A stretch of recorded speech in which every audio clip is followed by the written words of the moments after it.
Central Kingston, West Kingston, wherever you're from, I want you to make a whole heap of noise for third-term Prime Minister Holness.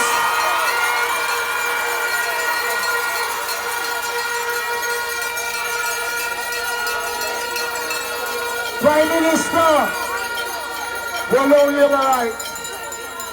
Prime Minister, Area Council 1 has delivered all that we had from 2020. Everything is intact. Central Kingston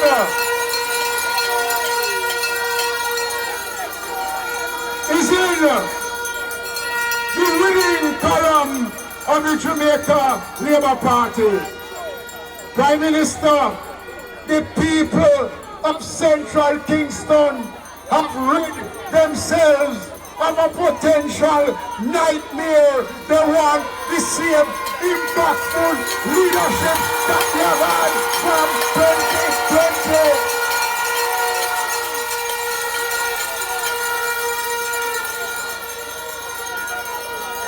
2020. And so, it's not my night tonight, Prime Minister.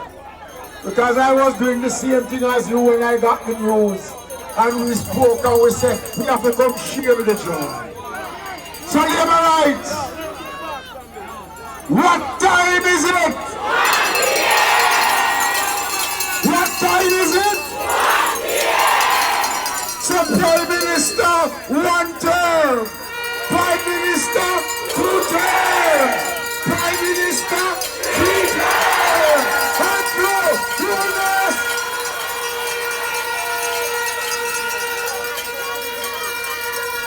Look,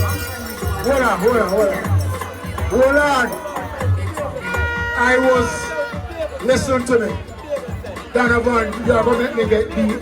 Cut the music.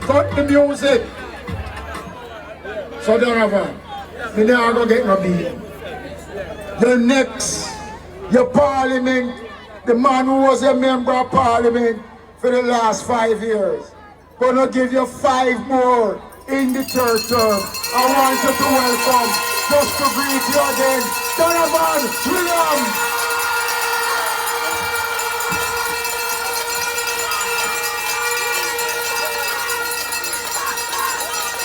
Hey Donovan. Central Kingston! One in Papa! Let me acknowledge the most honorable Prime Minister who's here with us tonight. Andrew the man with the best plan. Third term, never before done by a Jamaica Labour Party leader.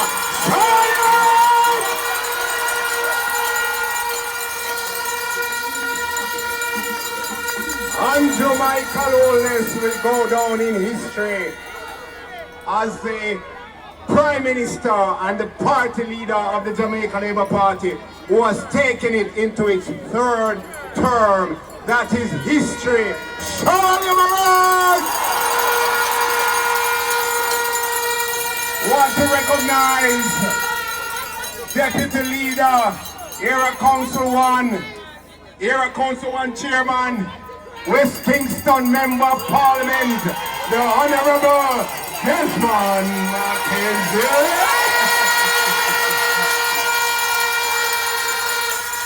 Congratulate him on his Area Council success. All the seats that he wanted to win back, he won them, including Central Kingston.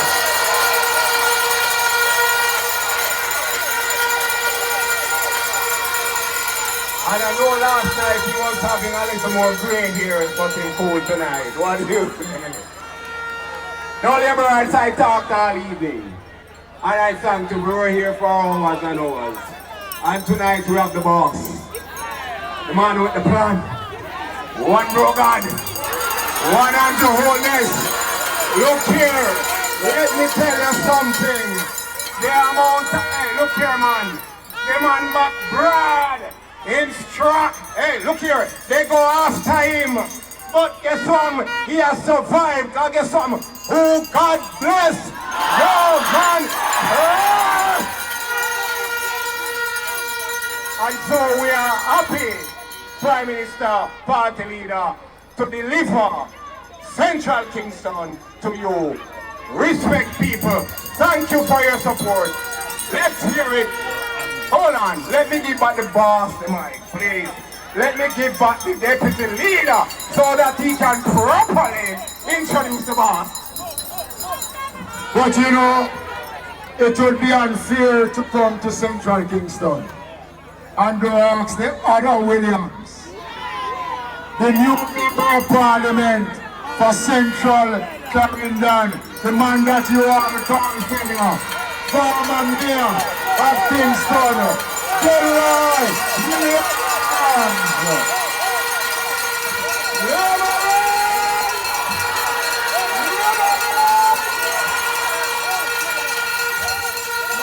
Look here. Most honorable Prime Minister, third term Prime Minister of Jamaica, historic Prime Minister for the Jamaica Labour Party. Deputy Leader, you have created history also.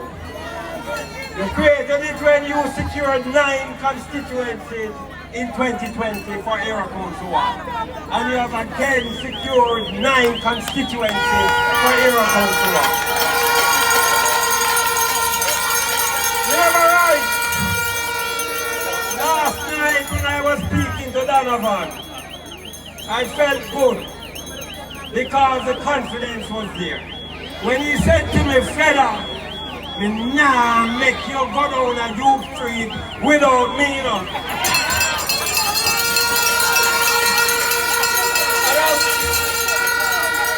And I told you, I turned to him and I said, Donovan, I'm waiting for you. Remember right? Let's give God thanks. Let's give God thanks. And thank you to the people of Central Kingston for reposing the confidence. Confidence in the most honorable Prime Minister to continue to lead this country.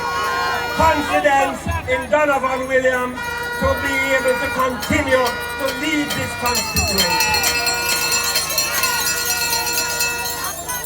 We say thank you to you. And continue to guide, continue to endorse, continue to support, continue to commit yourself to the work of the Jamaica Labour Party in Central Kingston and the Andrew Holness administration in Central Kingston. May God bless you, guide you, protect you, prosper you, and keep you in good health. Thank you, Federer. Now I have to go back over it again. Labour right, what time is it? 1 p.m. What time is it? 1 p.m. So Prime Minister 1 term, Prime Minister 2 terms, Prime Minister 3 terms, Andrew Holness!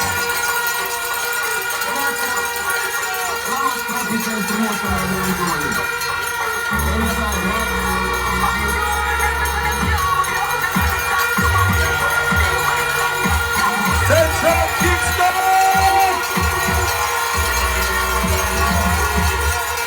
Sword of blessings on Central Kingston. God is good. And all the time. Last night, when I saw the results, I could not believe it. There are a few other seats that I held the same destiny. But I went home and I reflected and I prayed and I called Donovan pretty early. Well, I called him very late, he didn't answer me, and I said, well, you know, devastating news, he must be sleeping. And I called him early in the morning, and I was quite surprised he didn't sound like a defeated man. He congratulated me on my victory, and he sounded quite matter-of-fact about the whole thing. I suspected that he may, have a premonition that at the end of the day, he would be declared the winner.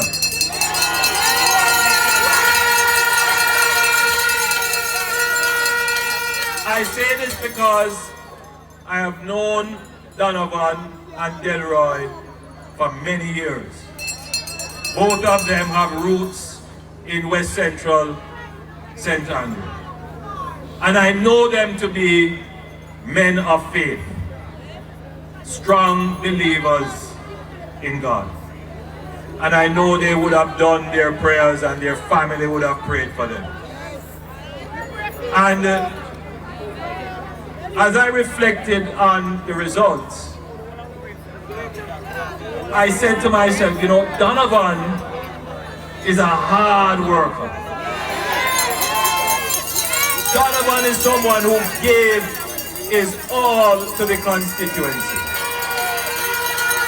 I know this because he's one of the MPs that come in like a mosquito in the ears. And you know him style, bossy, walk to the house them, bossy, walk to the road them. And he was always advocating for you. And when I walked the constituency and I saw how much he achieved, I was impressed. He truly made an impact in Central Kingston.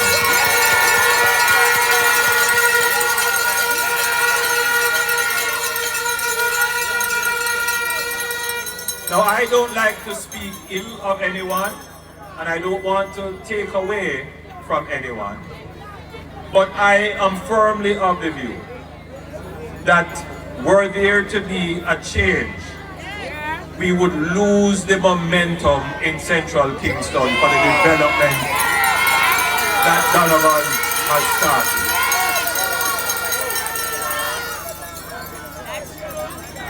And let me say quickly that we have a plan for Central Kingston. We have a plan for the social housing, which will rapidly rehabilitate and transform the living conditions of the worst housing here. We have a plan to increase the number of housing developments that will take place in this area.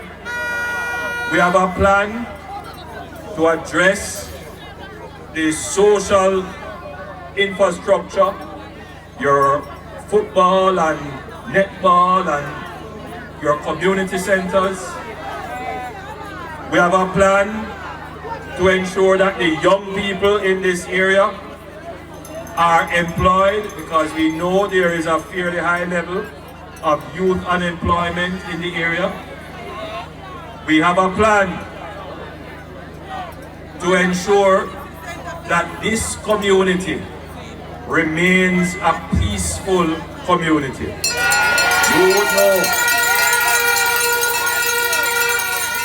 You would know that 3 or 4 years ago, the murder rate inside here was high. Your government put in place the plan is working, we don't want to interrupt that. Central Kingston is one of the oldest residential communities. Now it is going to be mostly a mixed-use community. Residential, commercial, and industrial in one. And we are going to ensure that that happens by improving the housing stock, keeping the community peaceful, which will attract businesses into the area, which will employ our young people, which will give more households income, which will allow you to raise your quality of life. And I want Donovan to be in Parliament to make sure that all of that happens. Let me say one more thing here.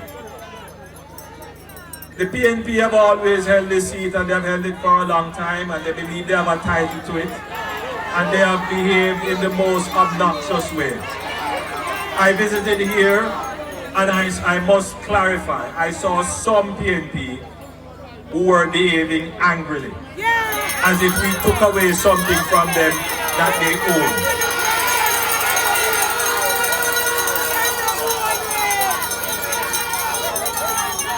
I must tell you, however, that that is not the sentiment of all PNP supporters in this area. Privately, they confess that when their party held the seat, their party paid no attention to the seat. They did not help the people of Central Kingston. They did not improve the infrastructure of Central Kingston. They neglected Central Kingston, and people only began to see what representation looked like when Donovan Williams, the impact boss, came in and started to give people social housing, build turf, futsal, court and field, and do all kinds of things here for the people. Now, on election day, I'm told that the leader of the opposition led a motorcade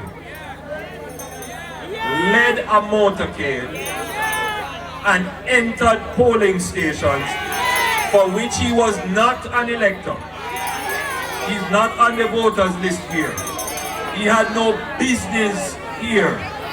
It is not only a convention, but it is against the spirit of the law that a candidate in an election who is not a candidate in the constituency or a voter in the constituency should come into the constituency, and more than that, go into a polling station which created chaos, which caused polling to stop, and which resulted in voters being intimidated.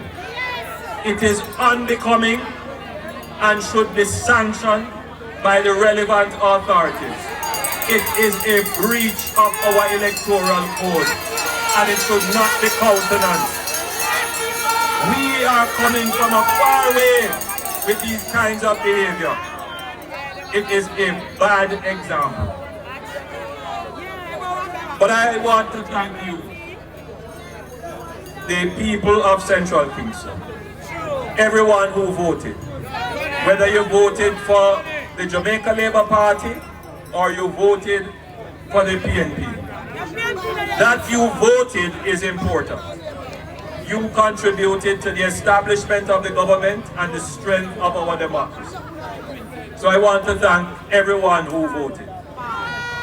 But I especially want to thank you, the people who voted for Donovan Williams and the Jamaica Labour Party. I want to thank you from the bottom of my heart, and I wish for you God's richest blessings. You made the right decision. You made a wise choice.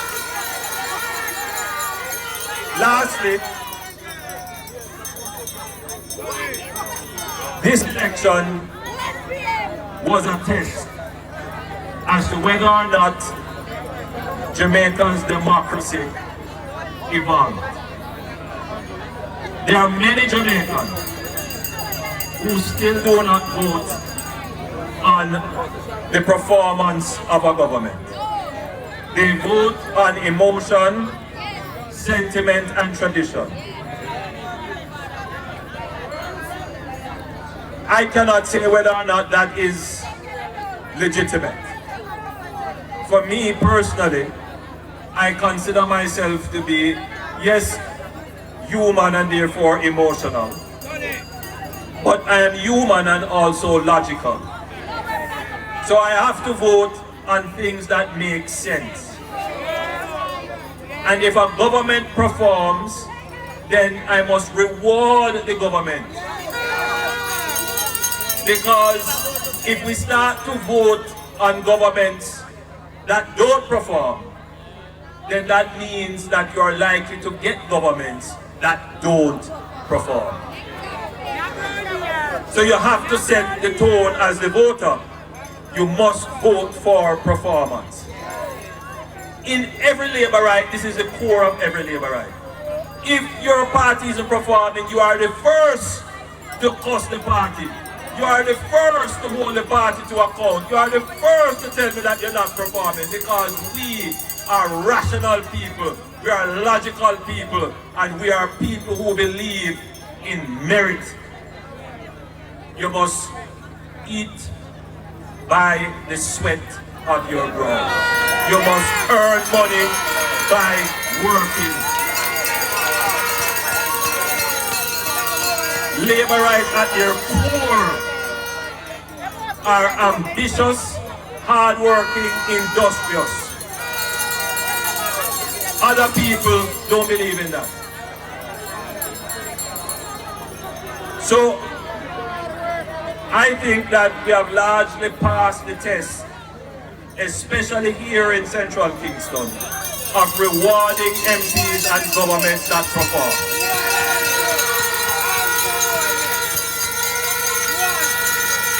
The second test of this election is whether or not we would uproot the good economic management that the entire nation struggled to achieve 10 years ago.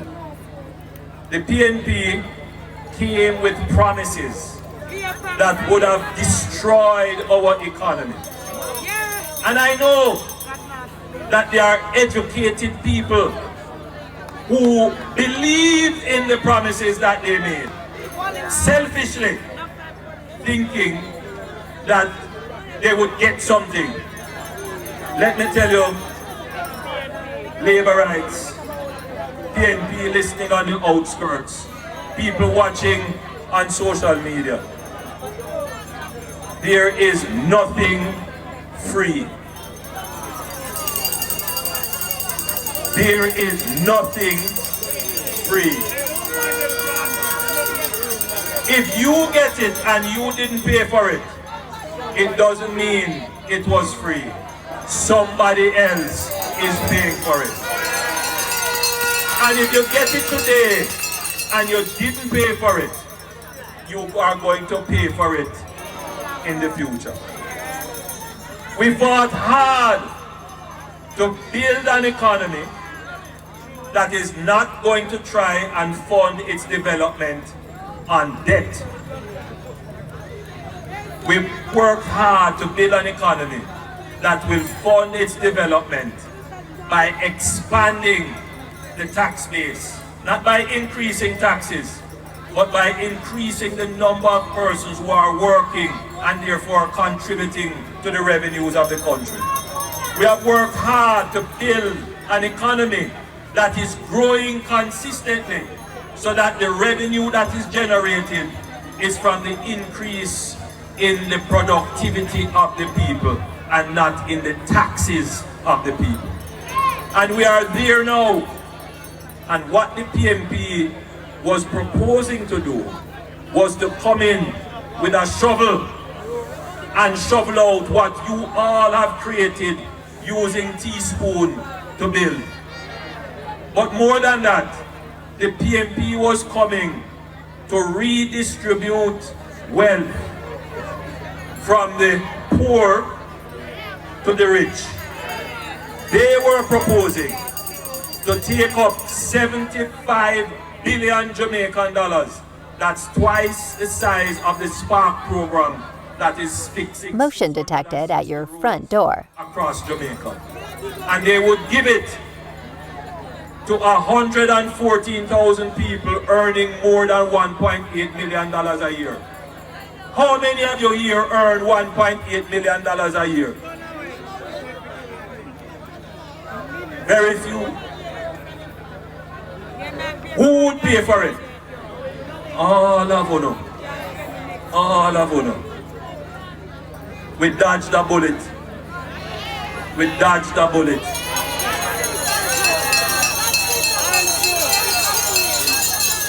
The people of Jamaica made the right decision. But it shows that there is a lot of work still still there to be done to educate and enlighten those who are still stuck in tradition and this sense of entitlement that they own Jamaica. But we all live in the same boat. We cannot isolate. No, we have the authority to run the country. We must reach out to our PMP friends and family. We must reach out to our PMP brethren. And we must engage them in rational and reasonable discussion. They know, in the back of the mind and in the depths of the heart, they know. So we can't create a divide in the country. We are going to keep explaining how we are going to move Jamaica from poverty to prosperity.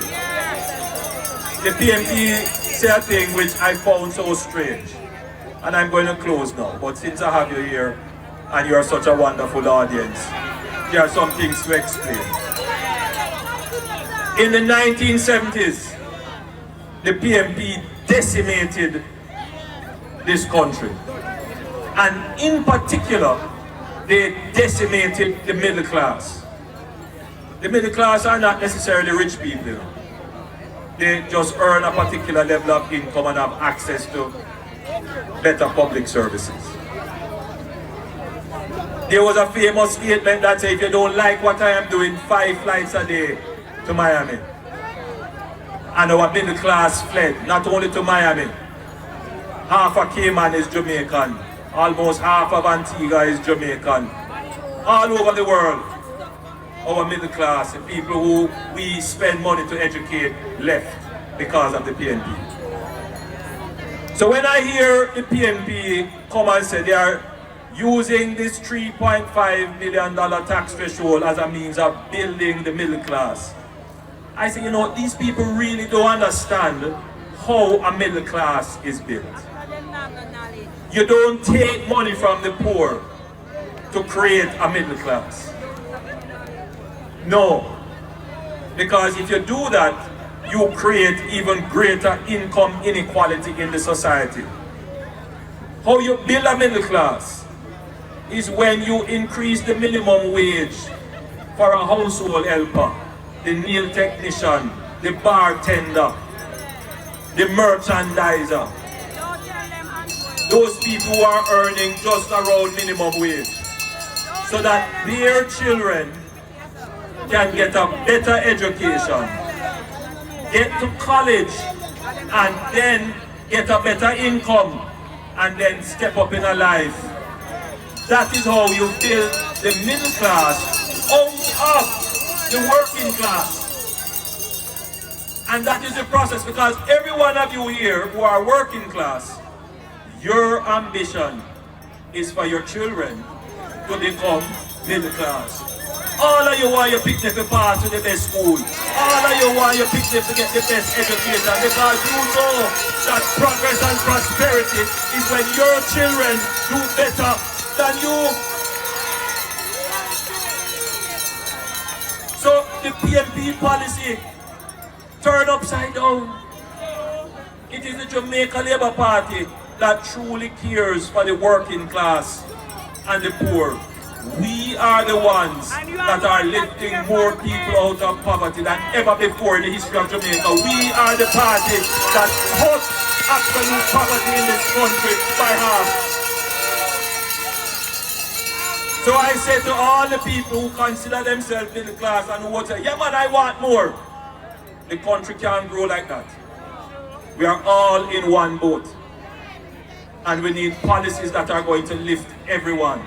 So if you look at our policy prescription, we give some to the elderly, the pensioners. We give some to the middle by reducing the tax rate. And we give to the working class to increase their income. We are lifting Jamaica fairly and squarely and narrowing the inequality in the society. In the society.